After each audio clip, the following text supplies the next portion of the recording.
Assalamualaikum warahmatullahi wabarakatuh. Kami dari grup project kelas A, mata kuliah sistem pengadaan. Kini kami akan mempresentasikan hasil dari grup project kami, yaitu dengan mewawancarai dari Kementerian Agama. Boleh di next?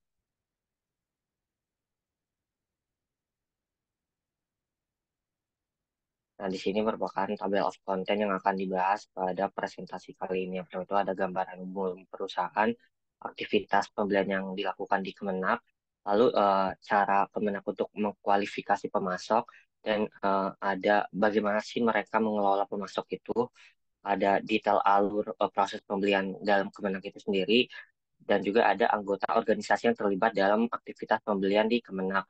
Lalu ada sistem e-ICE yang digunakan dalam proses pembelian, dan yang terakhir ini penilaian terhadap manajemen rantai pasokan untuk Kemenak itu sendiri. Boleh di next. Nah, di sini anggota kelompok kami dengan saya sendiri, Ferry Darmawan, NRP 011, ada Dean Ramadan, NRP 07, Fauzan Akbar 030, dan Lisal 055. Boleh di next. Nah, di sini merupakan narasumber yang kami wawancarai, yaitu dengan nama Bapak Hadi Yusni, yang dimana beliau ini merupakan Kepala Bagian Umum dan Barang milik Negara Sekretariat Direktorat Jenderal Bimbingan Masyarakat Islam di Kementerian Agama. Dan beliau ini sudah eh, menjabat sekitar kurang lebih dari 35 tahun. Boleh di next. Oke, untuk bahasan yang pertama ini ada merupakan gambaran umum perusahaan Kementerian Agama itu sendiri, yang di mana Kementerian Agama ini merupakan sebuah kementerian yang bertugas menyelenggarakan pemerintahan dalam bidang agama.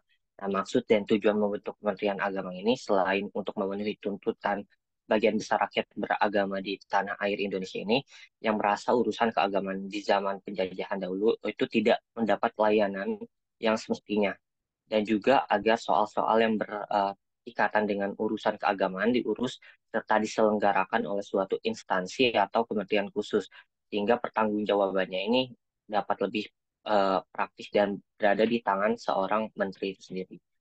Boleh di next. Nah, lalu di sini ada fungsi dari Kemenak itu sendiri, yang dimana Kementerian Agama ini dapat melakukan pengadaan barang dan jasa untuk mendukung program-programnya. Nah, hal ini itu bisa mencakup dari pembelian buku-buku keagamaan, perlengkapan kantor, peralatan teknologi informasi, dan sebagainya. Nah, Kementerian Agama ini mempunyai 9 fungsi, antara lain yang pertama itu sebagai perumusan penetapan dan pelaksanaan kebijakan di bidang bimbingan masyarakat Islam, Kristen, Katolik, Hindu, Buddha, dan Konghucu ataupun agama-agama lain yang ada di Indonesia. Yang kedua itu ada sebagai koordinasi pelaksanaan tugas, pembinaan, dan pemberian dukungan administrasi kepada seluruh unsur organisasi di lingkungan Kemenak itu sendiri. Yang ketiga itu sebagai pengelola barang milik atau kekayaan negara yang menjadi tanggung jawab di Kementerian Agama. Yang keempat itu sebagai pengawas atas pelaksanaan tugas di lingkungan Kemenak.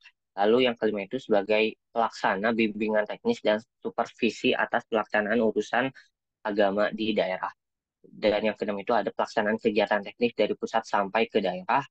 Yang ketujuh, pelaksanaan pendidikan, pelatihan, penelitian, dan pengembangan di bidang agama dan keagamaan. Lalu yang kedelapan, pelaksanaan penyelenggaraan jaminan produk halal. Dan yang terakhir itu sebagai pelaksana dukungan substansif kepada seluruh unsur organisasi di lingkungan Kemenang. Boleh di next. Nah, di sini gimana sih cara Kemenak untuk bisa menjalankan dari 9 fungsi yang tadi?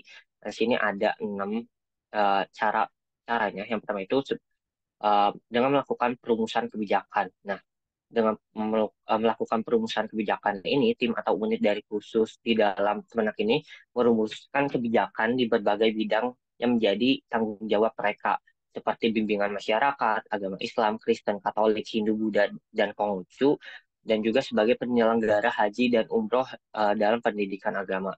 Dan yang kedua itu sebagai perencanaan program, yang di mana program tersebut itu dapat mencakup pengadaan buku, keagamaan, peralatan kantor, peralatan teknologi informasi, dan kebutuhan lainnya yang berada di dalam lingkup Kementerian Agama itu sendiri.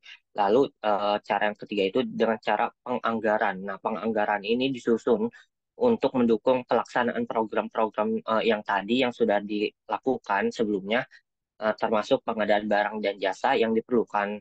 Nah, proses ini itu melibatkan penetapan alokasi anggaran untuk setiap kegiatan yang program yang telah direncanakan sebelumnya.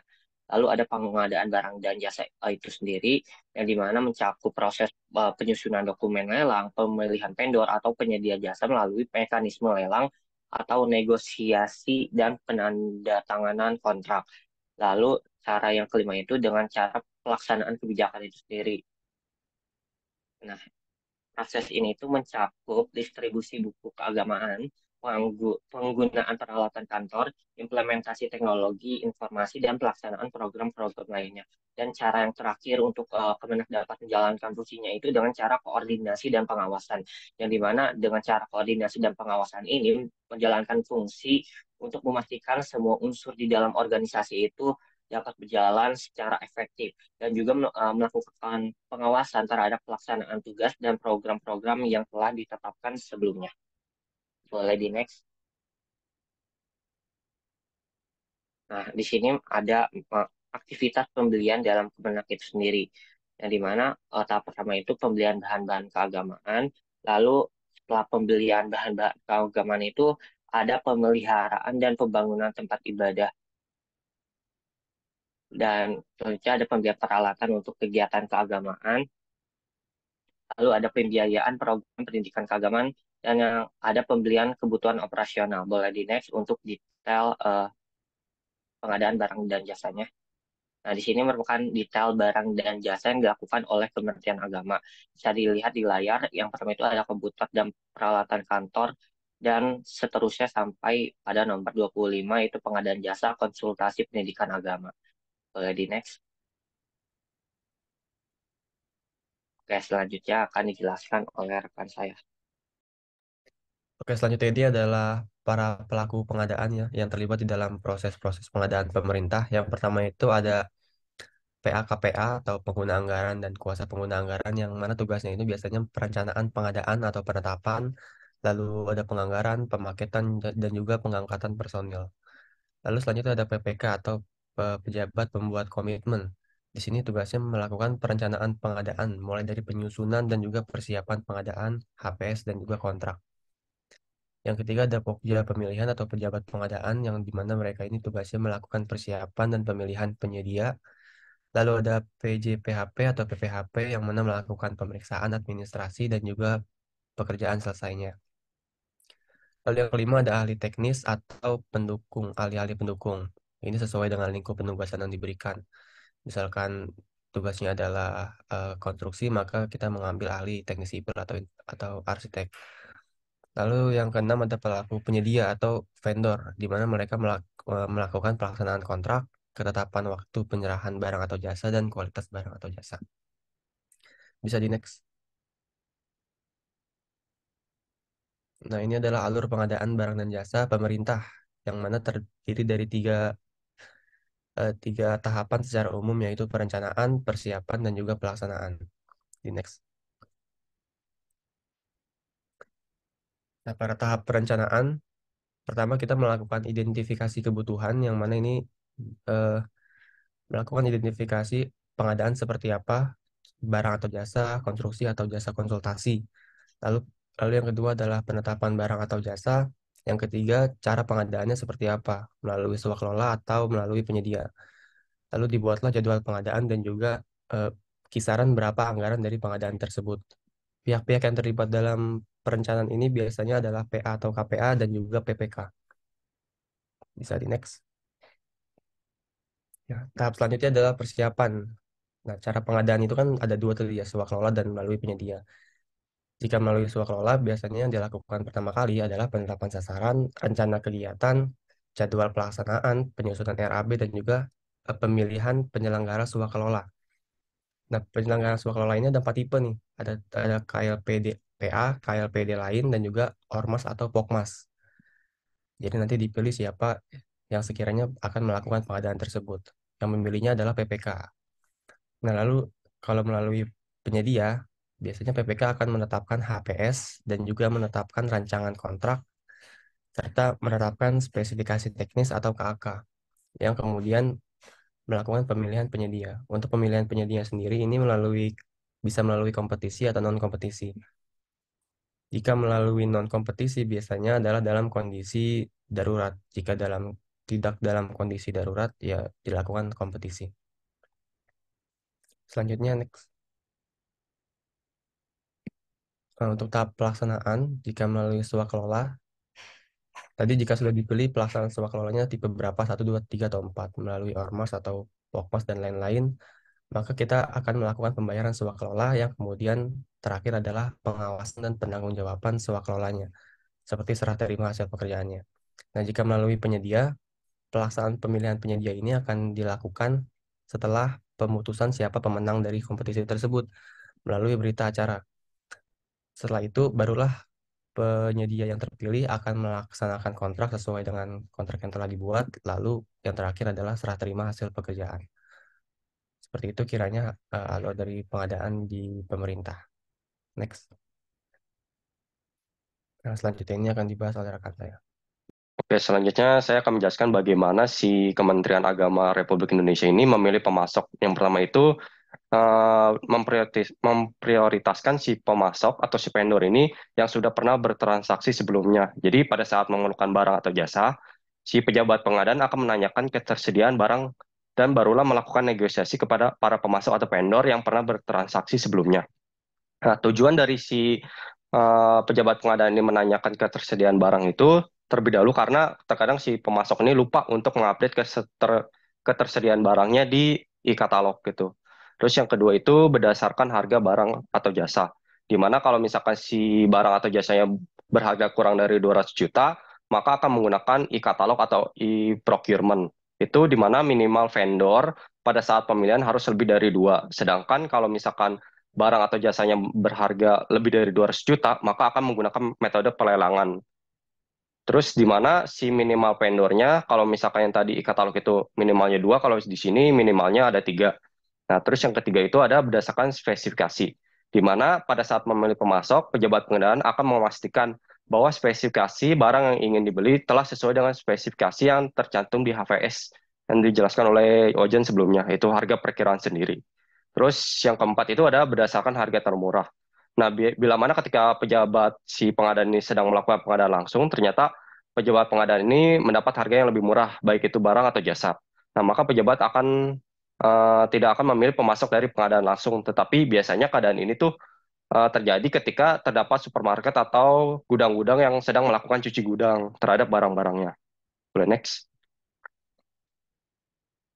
Nah, selanjutnya bagaimana si Kementerian Agama ini mengkualifikasi pemasok. Yang pertama itu, prioritas kualifikasi yang pertama itu reputasi pemasok, di mana kualifikasi pertama yang dilakukan oleh pejabat pengadaan dalam meriwayat kinerja pemasok. Pejabat pengadaan akan memprioritaskan untuk memilih pemasok yang sebelumnya pernah bertransaksi, baik itu barang maupun jasa. Terus yang kedua, prioritas kedua itu adalah legalitas pemasok. Kualifikasi yang kedua mengenai kelengkapan data legalitas pemasok seperti surat izin usaha perdagangan, SIUP, terus yang kedua ada surat keterangan domisili perusahaan, SKDP, terus ada nomor pokok wajib pajak, MPWP, badan usaha, dan tanda daftar perusahaan atau TDP. Yang ketiga, prioritas ketiga itu ada ketersediaan dan kapasitas pemasok. Kualifikasi yang ketiga berhubungan dengan kualifikasi yang pertama, di mana pejabat pengadaan akan menanyakan terlebih dahulu yang tadi telah dijelaskan mengenai ketersediaan dan kapasitas dari pemasok. Hal ini dikarenakan untuk mencegah keterlambatan pesanan barang atau jasa yang diperlukan untuk operasional. Boleh next. Selanjutnya di sini ada prioritas kualifikasi keempat dan kelima, di mana kalau keempat itu kualifikasi barang atau jasa, di mana pejabat pengadaan akan selalu memastikan pihak pemasok mengirimkan pesanan barang atau jasa sesuai dengan spesifikasi yang diberikan. Pejabat pengadaan lebih memprioritaskan pemasok yang memiliki layanan yang lengkap. Contohnya, pada saat kami melakukan wawancara, contohnya itu ada pada saat pemasangan komputer atau laptop, pejabat pengadaan akan memprioritaskan pemasok yang bersedia untuk menginstalasi komputer atau laptop yang dipesan hingga siap pakai. Jadi benar-benar komputer atau laptopnya itu benar-benar siap pakai, jadi nggak ada lagi kebutuhan lainnya kayak gitu. Terus yang kelima itu domisili perusahaan. Jadi pada saat mengkualifikasi penggunaan e-procurement atau e-katalog ini, pejabat pengadaan memprioritaskan pemasok yang memiliki lokasi yang lebih dekat dan strategis. Hal ini dikarenakan harga atau barang barang atau jasa yang tercantum pada e-katalog atau e-procurement belum termasuk biaya pengiriman. Next. Nah, selanjutnya bagaimana Kementerian Agama itu mengelola pemasok. Yang pertama itu kementerian yang berkelanjutan, kemitraan yang berkelanjutan. Pada dasarnya pejabat pengadaan itu mengelola pemasok dengan mengedepankan kepercayaan, dengan menjalin hubungan jangka panjang yang didasarkan pada transparansi dan etika. Terus yang kedua, standar kinerja, di mana pejabat pengadaan memiliki standar kinerja yang harus diperhatikan oleh pemasok. Standar kinerja yang diberikan mencakup kualitas produk yang harus sesuai dengan spesifikasi yang dipesan yang berada biasanya di HPS, harga perkiraan sendiri. Terus ada kedisiplinan juga dalam waktu pengiriman dan standar-standar lainnya. Terus yang ketiga ada evaluasi kinerja. Pada akhir tahun, pejabat pengadaan akan meninjau kembali kinerja dari setiap pemasok atau vendor secara berkala untuk memastikan bahwa pemasok selalu memenuhi standar kinerja yang ditetapkan. Selain itu, pejabat pengadaan juga memberikan umpan balik konstruktif untuk meningkatkan pemasok yang memiliki potensi yang kinerja yang baik gitu. Boleh next. Nah, selanjutnya akan dijelaskan oleh teman saya. Oke, baik, terima kasih. Jadi setelah dijelaskan mengenai proses-proses sebelumnya, jadi ada sistem informasi yang digunakan untuk melakukan proses pengadaan baik barang ataupun jasa. Jadi Kementerian Agama ini adalah institusi pemerintahan yang telah diatur proses pengadaannya baik itu barang ataupun jasanya. Jadi saat ini sistem informasi yang dilakukan oleh Kementerian Agama dalam melakukan proses pembelian yang dilakukan secara elektronik atau e-purchasing yaitu menggunakan e-katalog atau katalog elektronik. Begitupun dengan institusi pemerintahan yang lainnya, saat ini katalog elektronik ini digunakan untuk pengadaan secara digital begitu. Nah, katalog elektronik ini adalah sistem informasi elektronik yang memuat daftar, jenis, spesifikasi teknis, dan harga barang atau jasa tertentu dari berbagai penyedia barang ataupun jasa. Nah, jadi kelebihan sistem katalog elektronik ini yaitu mudah untuk transparansi, yaitu transparansi dari legalitas perusahaan-perusahaan atau supplier, transparansi harga, dan lain-lainnya. Nah, sistem informasi pengadaan barang atau jasa ini dimaksudkan untuk meningkatkan efisiensi, transparansi, dan akuntabilitas dalam pengadaan barang dan jasa, terlebih di sektor pemerintahan. Penggunaan teknologi informasi ini diharapkan dapat mengurangi potensi praktik-praktik korupsi dan peningkatan efektivitas pengelolaan sumber daya publik.